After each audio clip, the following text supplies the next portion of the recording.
यहाँ पर आप एक शिमला मिर्च का पौधा देख रहे हैं और ये आपको उसका फूल दिख रहा है। यही फूल इसी में फर्टिलाइजेशन होता है और यही फूल फल में कन्वर्ट होता है।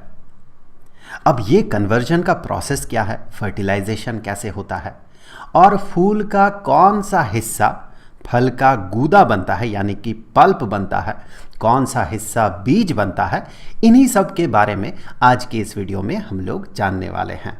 तो आज हम बात करेंगे पौधों का सेक्सुअल रिप्रोडक्शन के बारे में। तो यहाँ पर आपको एक फूल दिख रहा है, फूल का क्रॉस सेक्शन दिख रहा है। अब यहाँ पर मेन जो पार्ट्स है उन मेन पार्ट्स पे अभी हम लोग फोकस करेंगे। जैसे कि ये जो हिस्सा होता है, ये हिस्सा जो होता है जो कि फूल की पंखुड़ियाँ होती है, तो इसे कहा जाता है पेटल। ये पेटल्स है, तो यहाँ पर पेटल्स है और फूल के ठीक नीचे पत्तों जैसा जो स्ट्रक्चर होता है, इस स्ट्रक्चर को कहा जाता है सेपल। अब हम आते हैं मेन जो पार्ट है जो कि रिप्रोडक्शन के लिए रिस्पॉन्सिबल होता है, उस पार्ट की तरफ बढ़ते हैं। यहाँ पर ये जो फूल है, इस फूल में फीमेल और मेल रिप्रोडक्टरी जो पार्ट्स है दोनों है। तो सबसे पहले तो आप इनको देखिए, ये जो पाइप नुमा स्ट्रक्चर है उसके ऊपर जो लोब जैसा स्ट्रक्चर है, यहाँ पर पाइप नुमा स्ट्रक्चर के ऊपर लोब जैसा स्ट्रक्चर है, ये मेल काउंटर पार्ट है, ये मेल काउंटर पार्ट है। और यहाँ पर ये जो लंबा पाइप जैसा आपको स्ट्रक्चर दिख रहा है और बीच में ये गोल सा जो हिस्सा दिख रहा है, ये फीमेल काउंटर पार्ट है, ये फीमेल काउंटर पार्ट है। तो यहाँ पर ये जो हिस्सा है, ये हिस्सा जो पाइप नुमा स्ट्रक्चर है और फिर उसके आगे ये जो लोब जैसा हिस्सा है, इसे कहा जाता है स्टेमन। दोनों मिलाकर, ये पाइप और ऊपर का लोब दोनों मिलाकर इसे कहा जाता है स्टेमन। अब देखिए स्टेमन यहाँ पर आपको फिगर में दिख रहा है, एक फूल का स्टेमन आपको दिख रहा है। इसमें मेनली दो पार्ट्स होते हैं। एक तो लंबा जो पाइप जैसा स्ट्रक्चर होता है, इसे फिलामेंट कहा जाता है और ऊपर वाला यहाँ पर जो हिस्सा होता है इसे एंथर कहा जाता है। इसी एंथर में बनता है पोलन। पोलन क्या है? पोलन दानेदार सब्सटेंस है, फूल में बनता है ये दानेदार सब्सटेंस। कभी अगर आप फूल पकड़ ले तो आपके उंगलियों में इस तरह का दाना, छोटा छोटा दाना जो है वो चिपक जाता है। यहाँ पर इस फिगर में आप देखें, यहाँ पर एक मधुमक्खी जो है उसके मुंह में और शरीर में जो लगा हुआ है दाना, ये फूल का पोलन है। पोलन में पोलन ग्रेन्स होता है। ये जो पोलन है इसके अंदर छोटे छोटे, बहुत ही छोटे छोटे ग्रेन्स होते हैं जो कि आगे चल के मेल गैमेट को या स्पर्म सेल्स को ये जनरेट करता है। वही आगे चल के फीमेल पार्ट जो है वहाँ पर पहुँचता है और फिर जो एग है उसे फर्टिलाइज करता है, या जो फीमेल गैमेट है उसे फर्टिलाइज करता है। तो यहाँ पर जैसे कि हमने देखा, ये जो पार्ट है, इस पार्ट को, ऊपर वाला जो हिस्सा है, इस पार्ट को एंथर कहा जाता है और ये जो पाइप नुमा स्ट्रक्चर है, इस पाइप नुमा स्ट्रक्चर को कहा जाता है फिलामेंट। इसे कहा जाता है फिलामेंट। और ये दोनों हिस्सा, इन दोनों को एक साथ मिलाकर हम कहते हैं स्टेमन। हम इसे स्टेमन कहते हैं। तो यहाँ पर इस फिगर में आपको 6 स्टेमन दिख रहा होगा, यहाँ पर 6 स्टेमन है। तो मैं इधर वाला हिस्सा जो है, इस हिस्से को मैं फिलहाल यहाँ से हटा देता हूँ। अब जो है ये बीच वाला जो हिस्सा है, इस बीच वाले हिस्से में जो फीमेल रिप्रोडक्टरी सिस्टम है वो सिस्टम होता है और इसे पिस्टल कहा जाता है। पिस्टल का मेनली 3 हिस्सा होता है। यहाँ पर ये जो है, ये पिस्टल आपको दिख रहा है, ऐसे पाइप नुमा स्ट्रक्चर, और ऊपर का ये लोब है और बाकी साइड में जो आपको दिख रहा है, ये साइड में सारे स्टेमन है। तो यहाँ पर इसका जो सबसे निचला हिस्सा होता है, जो गोल सा निचला बेस होता है, उसे ओवरी कहा जाता है। और ये जो लंबा पाइप नुमा स्ट्रक्चर है, इसे स्टाइल कहा जाता है, और ऊपर का ये जो टॉप का जो हिस्सा है, ये जो लोब है, इसे स्टिग्मा कहा जाता है। ये जो ओवरी है, ओवरी के अंदर होता है ओव्यूल। यहाँ पर आपको ओवरी दिख रहा है, यहाँ पर ये ओवरी है। ओवरी के अंदर ओव्यूल्स होता है। ये जो छोटा छोटा दाना आपको दिख रहा है यहाँ पर, ऐसे दानेदार जो स्ट्रक्चर्स आपको दिख रहा है, ये सारे ओव्यूल्स है। और हर एक ओव्यूल के अंदर एग सेल होता है। मेल स्पर्म सेल जो है, वो मेल स्पर्म सेल यहाँ से अंदर आता है और इसी एग सेल को वो फर्टिलाइज करता है, जिससे कि ये फूल आगे चल के फल में, फ्रूट में कन्वर्ट होता है। तो चलिए सबसे पहले तो इसे लिख लेते हैं।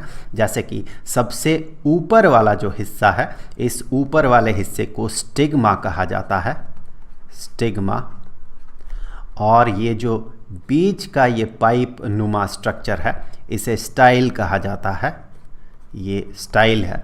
और यहाँ पर ये जो गोल स्ट्रक्चर है, इस स्ट्रक्चर को, ये बड़ा सा गोल सा जो स्ट्रक्चर है, इसे ओवरी कहा जाता है, ये है ओवरी। और ये तीनों मिलाकर एक साथ जो है, इसे पिस्टल कहा जाता है। ये तीनों मिला के हो गया पिस्टल। तो ये जो पिस्टल है, ये फीमेल पार्ट है, रिप्रोडक्टरी पार्ट है। और ये जो स्टेमन है, ये मेल रिप्रोडक्टरी पार्ट है। यहाँ पर जो फूल आपने देखा, ये जो फूल है, इसमें दोनों पार्ट्स है, फीमेल पार्ट है और मेल, दोनों पार्ट्स है। लेकिन ऐसा हमेशा नहीं होता है। कभी कभी कुछ पौधों में ऐसा फूल बनता है, ऐसा फूल उगता है, जिसमें या तो सिर्फ मेल रिप्रोडक्टरी पार्ट होगा या फिर फीमेल रिप्रोडक्टरी पार्ट होगा। ऐसे फूलों को कहा जाता है यूनिसेक्सुअल फ्लावर। जो कि पपीते के पेड़ में जो फूल उगता है, पपीता का जो फूल होता है, वो या तो मेल होता है या फिर फीमेल होता है। यहाँ पर आपको एक मेल ऐसा फ्लावर दिख रहा है जिसमें सिर्फ मेल पार्ट है, और इसमें एक ऐसा फूल दिख रहा है जिसमें सिर्फ फीमेल पार्ट है। तो इस तरह के जो फूल है, इन फूलों को कहा जाता है यूनिसेक्सुअल फ्लावर। यूनि का मतलब होता है वन, यूनि का मतलब होता है वन। तो इसका मतलब इस फूल में एक ही तरह का सेक्स रिप्रोडक्टरी पार्ट यहाँ अवेलेबल है, इसीलिए यूनिसेक्सुअल फ्लावर। एग्जाम्पल हो गया पपाया, मतलब पपीता। इसके पास या तो स्टेमन होगा या फिर पिस्टिल होगा, दोनों एक साथ नहीं होगा, स्टेमन होगा या फिर पिस्टिल होगा। तो ये हो गया यूनिसेक्सुअल फ्लावर। कुछ फूल बाइसेक्सुअल भी होता है, जैसे यहाँ पर आपको एक लिली का फूल दिख रहा है और यहाँ पर गुलाब का फूल दिख रहा है। लिली के फूल में देखें, यहाँ पर इस हिस्से को आप गौर से देखें तो ये जो हिस्सा है, ये पिस्टिल है, और यहाँ पर साइड से ये जो निकला हुआ है, ये जो है, ये स्टेमन है। यहाँ पर भी आपको बीच में जो है, ये बीच में आपको पिस्टल दिखेगा और ये साइड में आपको बहुत सारे स्टेमन दिखेगा। ये गुलाब का फूल है और ये लिली का फूल है। तो ये सारे जो फूल है, ये बाइसेक्सुअल फ्लावर है। बाई का मतलब होता है टू। तो यहाँ पर दोनों तरह के जो सेक्सुअल रिप्रोडक्टरी पार्ट है, दोनों तरह का पार्ट अवेलेबल है, एक ही साथ अवेलेबल है, इसीलिए इस तरह के फूलों को बाइसेक्सुअल फ्लावर कहा जाता है। अब देखिए, ये फर्टिलाइजेशन जो है, ये फर्टिलाइजेशन आखिर होता कैसे है, प्रोसेस कैसा है। सबसे पहले तो देखिए, फर्टिलाइज होने के लिए, फर्टिलाइजेशन जो है उसे होने के लिए जो पोलन्स है, उन पोलन्स को फीमेल रिप्रोडक्टरी पार्ट तक पहुंचना होगा। जो मेल स्पर्म सेल्स हैं, उसे फीमेल स्पर्म सेल के साथ वहां पर जुड़ना होगा, एक साथ आना होगा, तब जाके फर्टिलाइजेशन होगा। तो ये जो पोलन का फीमेल रिप्रोडक्टरी पार्ट तक आना है, ये प्रोसेस होता कैसे है। या तो ये विंड से होता है, हवा से होता है, पानी से भी हो सकता है, या फिर कुछ एनिमल्स ये ट्रांसफ़र करता है। जैसे कि कुछ देर पहले हमने ये इमेज देखा था, मधुमक्खी जब शहद पीने आती है तो उस समय उसके शरीर में ये जो पोलन है, ये पोलन ग्रेन्स जो है, ये लटक जाता है। और फिर आगे चल के ये जब दूसरे फूल पर जाकर बैठती है तो फिर यही पोलन जो है उस फूल तक पहुंच जाता है। और कुछ कुछ केसेस में ये फीमेल जो रिप्रोडक्टरी पार्ट है, जो पिस्टिल है, इस पिस्टिल के ऊपर जाकर ये चिपक जाता है। तो देखिए, जब पोलन जब स्टिग्मा में आके लैंड होगा, तो यहाँ पर मैं लिख दूँ ये पोलन है। जब पोलन के अंदर ही पोलन ग्रेन होता है, जिस पोलन ग्रेन से मेल स्पर्म सेल बनता है। और यहाँ पर ये जो ऊपर वाला हिस्सा है इसे हम कहते हैं स्टिग्मा। तो ये स्टिग्मा है। तो जब पोलन आकर स्टिग्मा में चिपक जाता है, फिर उसी पोलन से एक छोटा सा पाइप जैसा हिस्सा निकलता है। वो जो पोलन ग्रेन है, पोलन ग्रेन ही यहाँ पर एक पाइप जैसा छोटा सा स्ट्रक्चर बनाता है। फिर वही पाइप धीरे धीरे बड़ा होते होते, पाइप नुमा स्ट्रक्चर जो है वो बड़ा होते होते ओवरी तक पहुँचता है। और यहाँ से मेल स्पर्म सेल्स जो है, इसी पोलन से ही बनता है मेल स्पर्म सेल्स। तो ये मेल स्पर्म सेल्स इसी पाइप से आगे बढ़ता है। तो यहाँ पर मेल स्पर्म सेल्स जो है इसी पाइप से आगे बढ़ता है। और ये जो पाइप है, इस पाइप को पोलन ट्यूब कहा जाता है। पोलन ऐसा ट्यूब जहाँ से पोलन से बना हुआ स्पर्म सेल जो है वो आगे बढ़ता है। तो ये स्पर्म सेल इस तरह से आगे बढ़ते जाता है इस पाइप से, और फिर ये ओवरी के अंदर चला जाता है। अब ये जो जर्म सेल है, ये फीमेल गैमेट के साथ ये जाके फ्यूज हो जाता है, एक साथ जाकर मिलता है। और इस फ्यूजन को फर्टिलाइजेशन कहा जाता है। और इसी फर्टिलाइजेशन से फिर आगे चल के वो जाइगोट बनाता है। और यही जाइगोट बड़ा होकर फल में कन्वर्ट हो जाता है। मेनली ये बीज के अंदर रहता है जाइगोट, तो ये फल में कन्वर्ट हो जाता है, जो कि आगे चल के एक नया प्लांट बनता है। अब यहाँ पर देखिए, जब फर्टिलाइजेशन होता है, जब जाइगोट बन जाता है, तो ये जाइगोट बहुत बार डिवाइड होता है, सेल डिवीजन होता है इसमें बहुत बार। और फिर ये बनाता है एम्ब्रियो। यही एम्ब्रियो, इसी के अंदर सारे इन्फॉर्मेशन होता है कि ये आगे चल के पेड़ बने। और ये एम्ब्रियो ऑब्वियसली ये ओव्यूल के अंदर, चूंकि एग रहता है, तो ये ओव्यूल के अंदर बनता है एम्ब्रियो।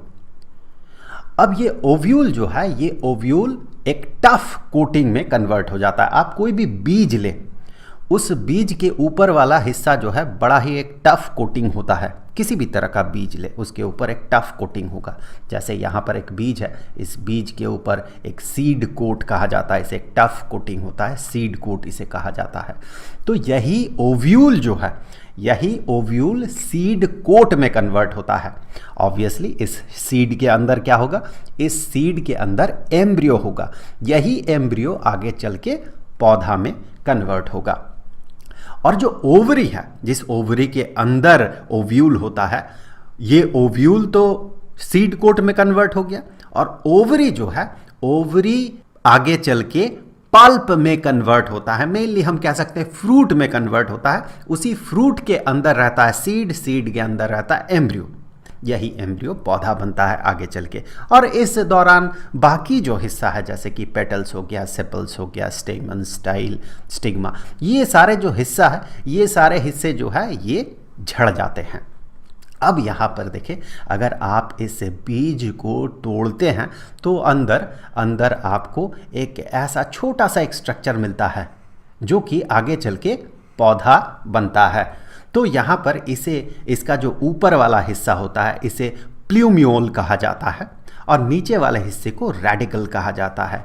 इसी प्ल्यूम्यूल से ही जो शूट है, पौधा का जो शूट है, ऊपर वाला जो हिस्सा है, तना वाला जो हिस्सा है, वो तना वाला हिस्सा यहाँ से निकलता है। और जो रूट है, ये रूट रेडिकल से निकलता है।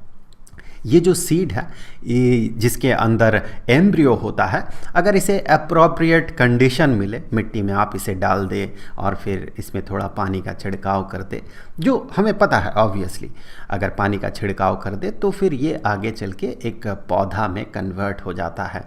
और पौधे में, बीज से पौधे में कन्वर्ट होने का ये जो प्रोसेस है, इसी प्रोसेस को जर्मिनेशन कहा जाता है। तो ये जो टॉपिक है ये स्टैंडर्ड 10th का chapter how do organisms reproduce यहाँ से लिया गया है। पूरे प्लेलिस्ट का लिंक आपको डिस्क्रिप्शन बॉक्स में मिल जाएगा। अगले टॉपिक में हम लोग ह्यूमन रिप्रोडक्टरी सिस्टम पे बात करेंगे। तो जल्द मिलते हैं, तब तक के लिए खुश रहें। Good bye.